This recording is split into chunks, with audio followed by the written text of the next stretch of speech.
So I am very, very, very glad to have this minute of like, okay, we're going to pause and I'm going to just listen and learn with Naama and all of you. And I'm just so glad to be doing that together. I'm Ariela Morkowitz. All of you know that this feels silly. I will remind everybody to just go grab a pen and paper while I'm talking for 2.5 seconds and just really saying thank you to Naama and a warm drink. I actually remembered mine. Thank you. I'm so glad that we get to start our week together and remember to tap into this time frame and time period of the Omer together.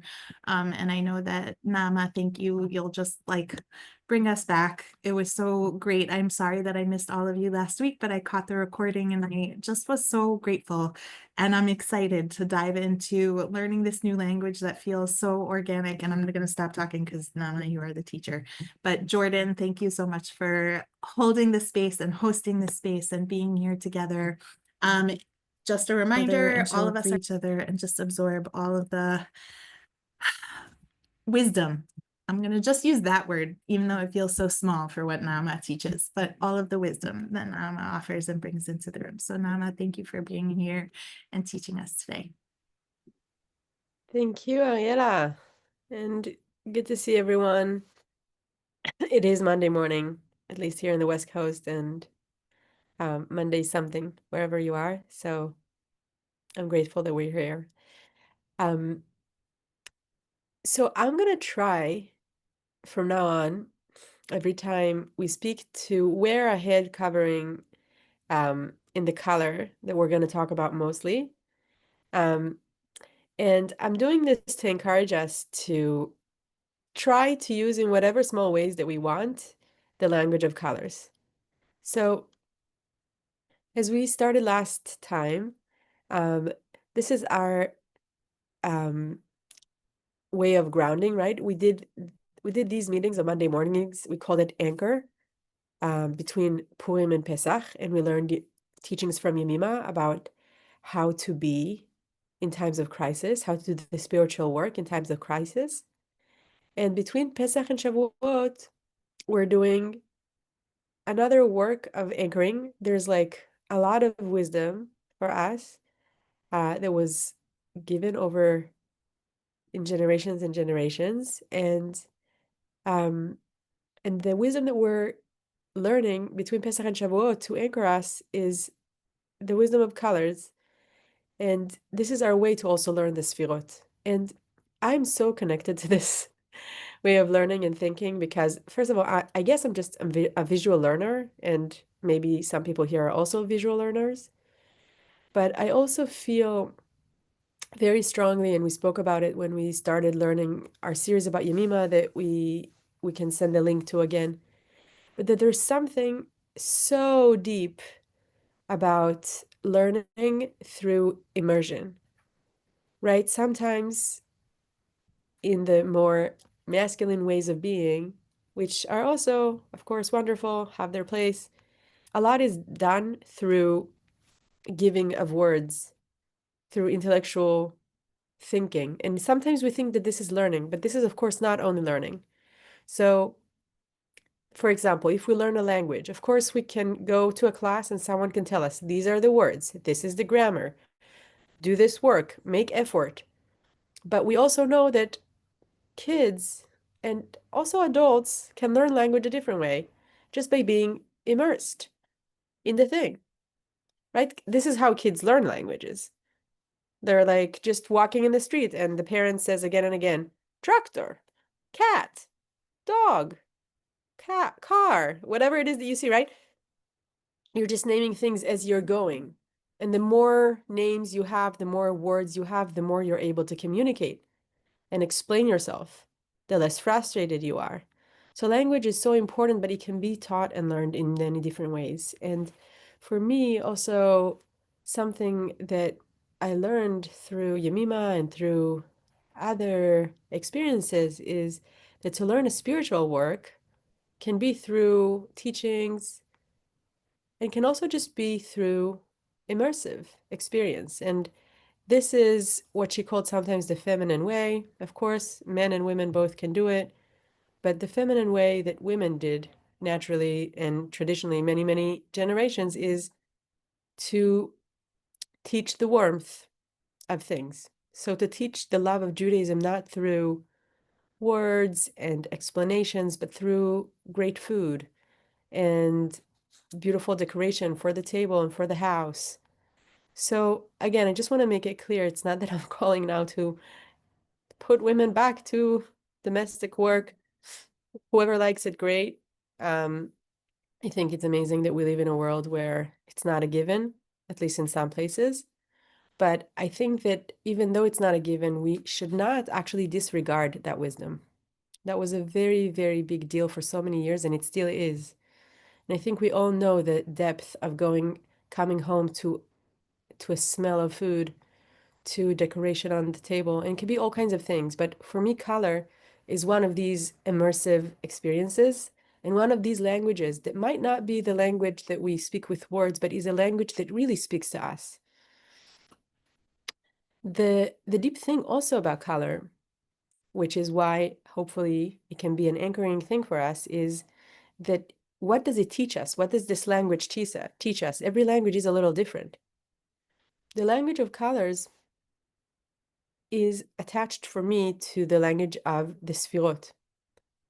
The Sfirot are the 10 building blocks of creation.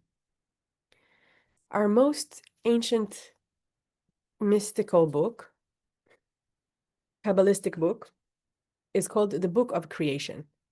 It's a very short book. You can read it in 30 minutes. It's very cryptic, it's very poetic. And in that book, we are taught that there are 10 building blocks to the world. And each one of these building blocks has associations so that we can understand more what this building block mean. So each one of them is associated with an organ in the body, with sometimes elements from nature, with specific people from our mythological stories from the Torah, and also with color. So why is it that this language speaks to me so much, and I hope speaks to us? The language of creation means that things are created all the time, that God is still creating the world all the time. And that matters because I feel, especially in our days, but maybe this is how it always was, but definitely for me, it feels like in the last 2 years, it's much stronger.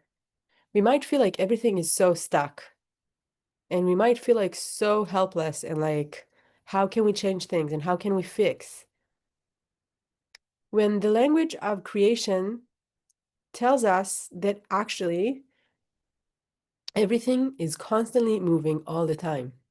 Even if we didn't do anything, still things are changing. Sometimes very slow, sometimes faster.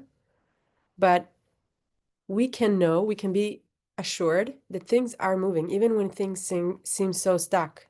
Doesn't always mean that it's not a Pollyannic pink promise that everything is good, but it's a promise that everything is created, that everything is flowing all the time. These 10 building blocks are telling us the story of how the divine energy goes through all the building blocks all the way to being materiality. And this might also sound now like, what's going on? What are you talking about? So I'm inviting us also to be in an immersive experience here. You'll get some pieces today and some pieces next week, and slowly the language will become clearer and clearer. So let's do our check-in so that we can step into our sacred space. And today we're going to learn 3 words. The words are keter, which means crown. So we learn about the crown. This is the first building block. This is the first connection to divine. This is our ability to sense something that we have no words for. So we're going to learn about this word keter. What does it mean? Where is it in our body? What color is connected to it? What can it help me do?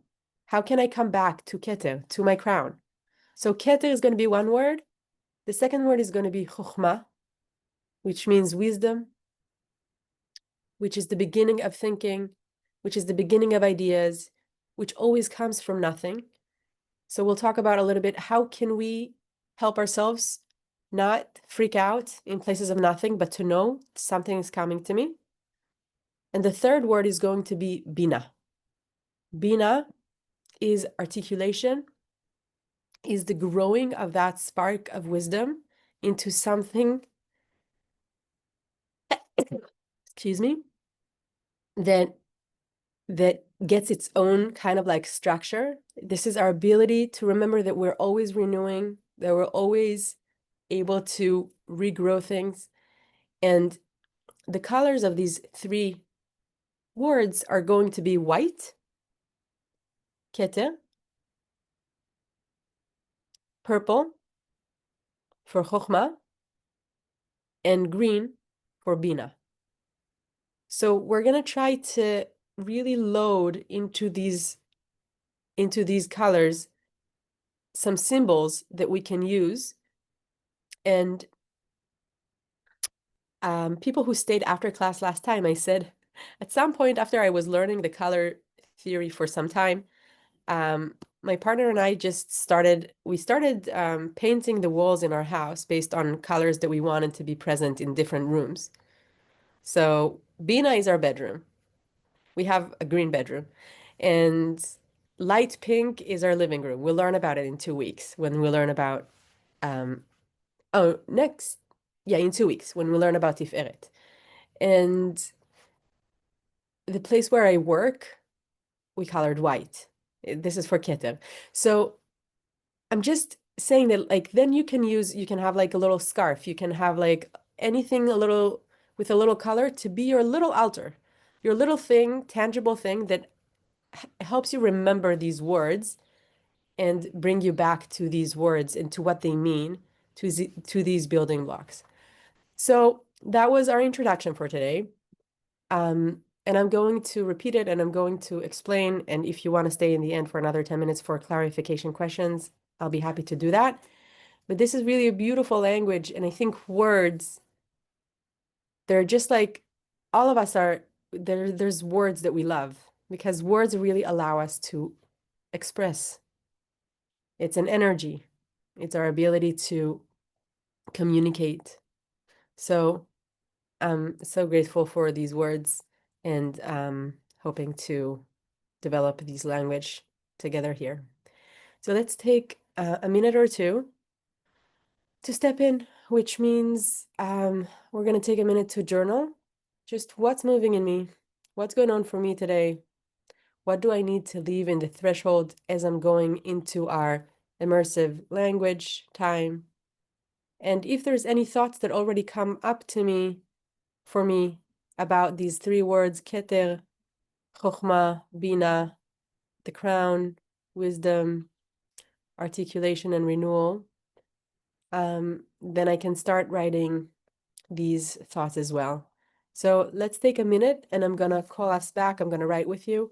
I'm going to call us back in about a minute. So what's moving in me and what thoughts are coming up? What do I need to leave in the threshold? And what starts coming up when I make some space inside?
Hey, let's wrap up with the writing.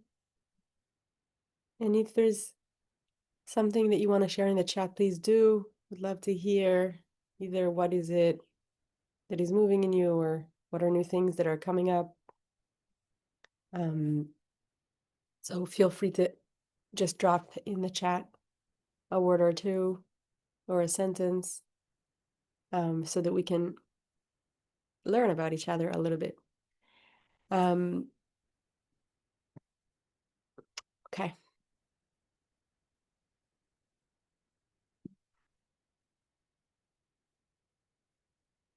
Thanks, Laura, for starting us off. Okay. So here are the 3 words. And we're going to start with Keter. I'm going to share a visual for those of us who are visual learners. This is my fun project that I started kind of like drawing the we have such a short time, so I can't get into the whole thing, but I had a whole journey with flowers and colors and how I got to learn about this. But in the last year, I started just sketching like how each sphira, one visual of it. Of course, it can be sketched in so many different ways. I use flowers because that's the medium I work with a lot. So I'm going to just share a visual every time when I explain about that word. So our first word is keter. Keter in Hebrew, kaf, taf, reish, which means a crown, which means also just a circle. Okay, lekater in Hebrew means to build something around. So I just want us for every word to kind of have in our mind a little bit of like, this visual of a sun of associations. So keter is in the center and start building around it every symbol that makes sense to you, that can help you load meaning into that word. So that word, again, let's say I'm learning French and now my son goes to daycare where they speak Spanish. So he comes back home and he says words that I don't understand. So let's say he says a word, he says gato, which means cat, right? So I need to be able to connect that word with the words that I know and everything that I know about cats. And then to load into that word, right, all the meanings that are connected to what I hear. So what I want us to do is just to say, this is keter. These are all the things that are kind of like around this word that mean something in that word. So now when I'm going to use keter, it's going to mean these things for me. And of course, over the years, we can add more and more things to keter. Some associations of keter I'm going to give you from the book of creation, from our tradition, but I'm also really encouraging us, as we always do in SVIVAH, to remember that there's also personal revelation. And you want to find for yourself, what does keter mean for you? How can this word be grounding for you in your life, wherever you live, whatever part of your life that you're in, however old you are, whichever constellation you live within? So keter in our tradition is connected to the color white. Sometimes a very bright white. Sometimes they even describe it as white so bright that it looks black. But white is the color that I associate mostly with keter. And keter is kind of like associated to the brain, but we can also think about it as something that is just on top of our head. And we're told that keter is the place of the will to have a will. What does it mean, the will to have a will? It means that there are things that my soul, specifically in my journey, is attracted to. It always is so surprising to me, how when I was young and I grew up in Israel, and in Israel, many people after the army or national service, they go like for a trip abroad.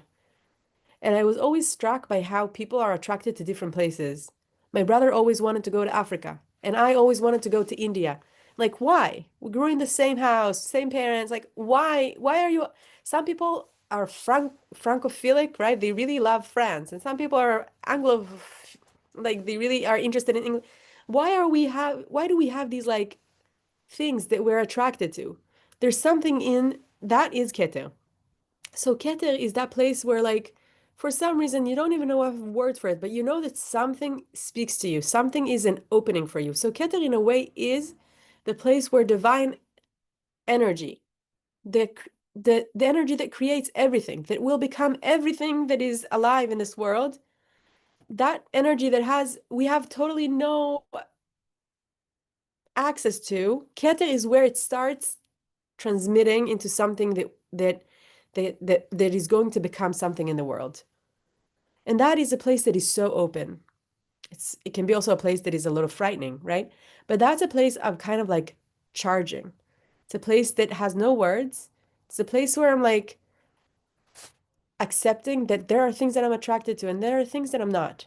And although sometimes there are norms in society and I'm like supposed to love some things or not love other things or be interested in some things or not be interested in other things, I know, we all have like our hobbies if it's not our job. Like there are things that we just go back to again and again. And we know that they give us life. I mean, if it's life-giving, then that's an opening for us. That's a keter for us. That's a charging place for us. So one thing that I'm inviting us with Keter is to, when we feel stuck, when we feel not on our path, not in the right place, to just close our eyes and imagine white. Or maybe put like a little white thing on the table, maybe a white tablecloth, or maybe a white flower. But like when I feel that I need inspiration, that I need to find my will again, that I just want to remind myself that I know, I know what my research questions of life are. I am going back to the Keter. So for some, you can just say Keter or meditate on the word Keter or close your eyes and meditate that there's like a white crown on top of your head or wear something white. But if we feel the need for that energy, that connection just to a source of life, if we feel that there's like some stuckness, then Keter is the place that we go to. That's the first building block. And where is it? Sorry. And of course, time. What will we do with time? Um, share, rate. Okay, so can you see? Am I sharing the right thing? Can you see Keta? Okay, great. Um, so Keta in is is in the top, is up, is high, is a place of whiteness, of connection, the will to have a will, a place of intuition, pure oneness, a portal. And that is sometimes so needed. So, Keta, the will to have a will, is our first word.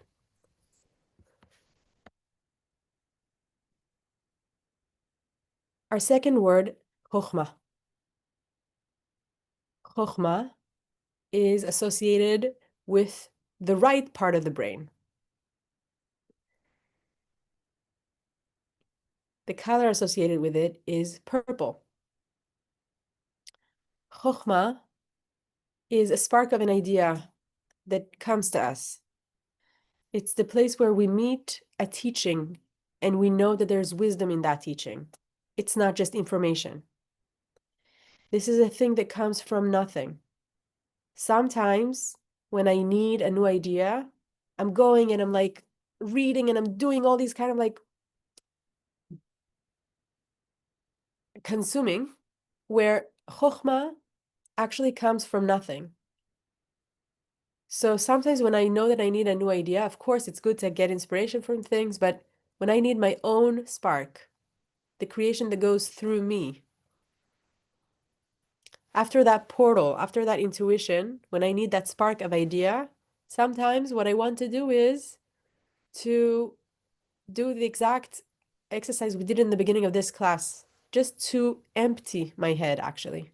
to write on a paper, on a journal, just like automatic writing, to just get it out and see what's coming up for me.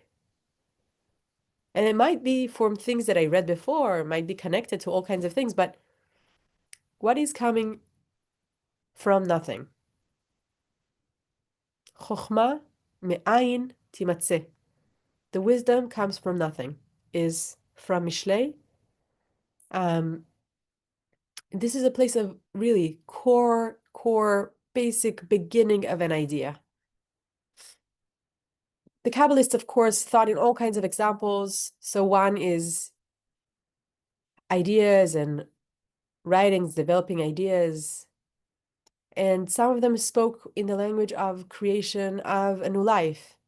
So for them, the Chokhmah is the sperm, the first speck of life that is kind of like coming to you. And that is wisdom. So in times where I feel that I need a new idea, I might want to have something purple around me, or very, very light purple, very, very light, still very etheric kind of wisdom. Our third word is Bina. Bina is also connected to the brain, this time to the left brain. And that's an association with this building block called Bina. Bina is like such a beautiful quality. So the Kabbalists call it the palace. They call it the womb. They call it teshuvah. They're saying teshuvah is the power of Bina is teshuvah. It's the power of transformation, articulation. It's the womb that accepts in their mind the sperm and articulates it into something that has its own structure. It's when I have chokhmah, maybe I have an idea for like a Seder table I want to have. And Bina is when I'm starting to think, what can that look like? And what do I want to have on that table, and what can it feel like? It's the articulation of that. It's the place where I'm getting into a place of renewal. It's a place that has boundaries, that is holding that idea that might be sometimes new ideas are also kind of like scattered. Bina is a place where this idea, I can hold it. I need to go to a quiet place. Maybe I was like thinking of all kinds of things, and now I'm going to a quiet place to let it just grow the way it needs to grow. And the color is green. And actually, one of the early Kabbalists, Rabbi Moshe Cordovero, he said in like the 16th century, he's giving this meditation. He's saying, if you feel that you need renewal in your life, if you feel that you need just like for things that are there already to kind of like get a new form, close your eyes and imagine green. The color green in Hebrew, yarok, means empty, right? Yarok, the green comes when like it means too empty, actually, not empty, but like when things are coming up, right? When things are starting to grow, it's not that you're doing it, right? It's not active. As opposed to the chokhmah, which is active, the bina is not active. It's just the ability to hold something for just a moment and say, I'm going to go through renewal with it.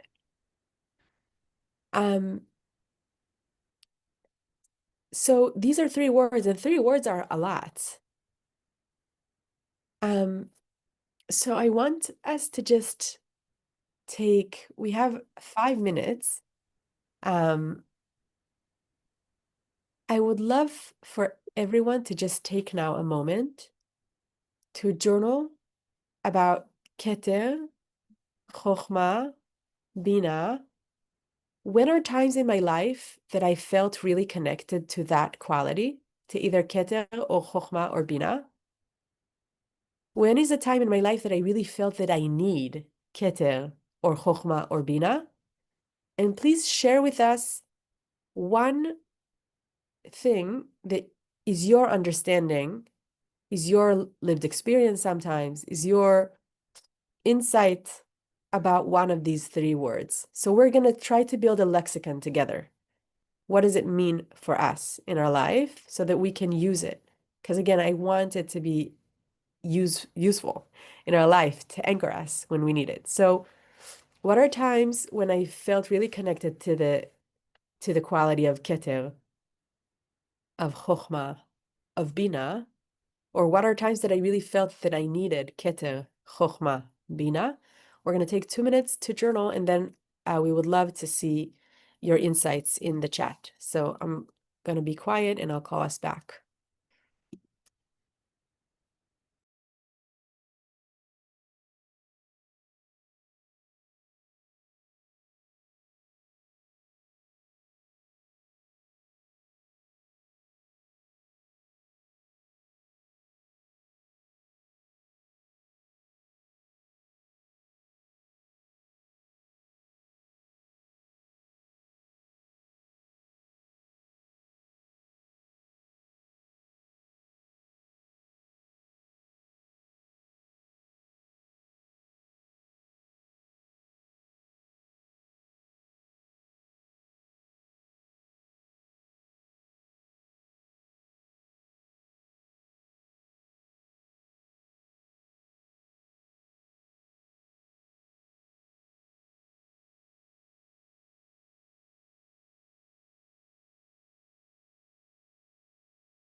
Hey, so this is our last minute. Um, as a class, we're going to move into question mode in a moment, but just a warm invitation to come tonight to SVIVAH's event for Yom HaZikaron and Yom HaAtzmaut. All the information is in the chat. Please look at it. And after you look at it, please put in the chat your insight. I really want to read it. I really want to know, what do these colors and words mean to you? And next week, we're going to learn the next two words, which are going to be chesed and gevura. So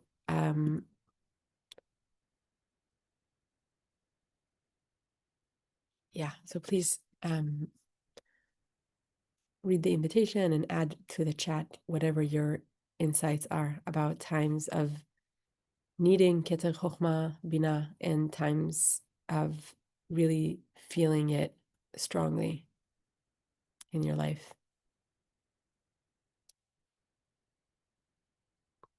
And Lauren, thank you for all the comments before. So beautiful. Really enjoyed reading your insights.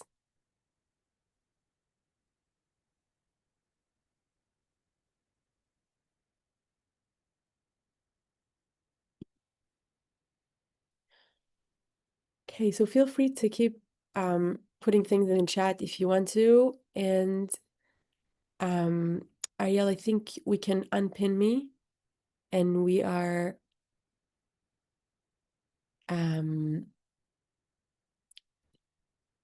yeah. And Ariel reminds me this important thing, that also to say that we just moved yesterday night to the third week of the Omer. So the first week was dedicated to Chesed, the second to Gevura, and yesterday night we started entering the week of Tiferet, the week of glory, balance, compassion. We will learn about Tiferet in 2 weeks. Very important word. And we will keep counting in our WhatsApp group.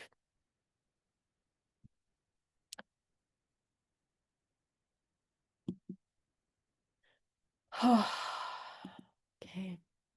Thank you for sharing. I'm going to read everything that you put in the chat. But for now, the room is open, and please feel free if there's anything that you want to ask, clarify, add. We're here to talk.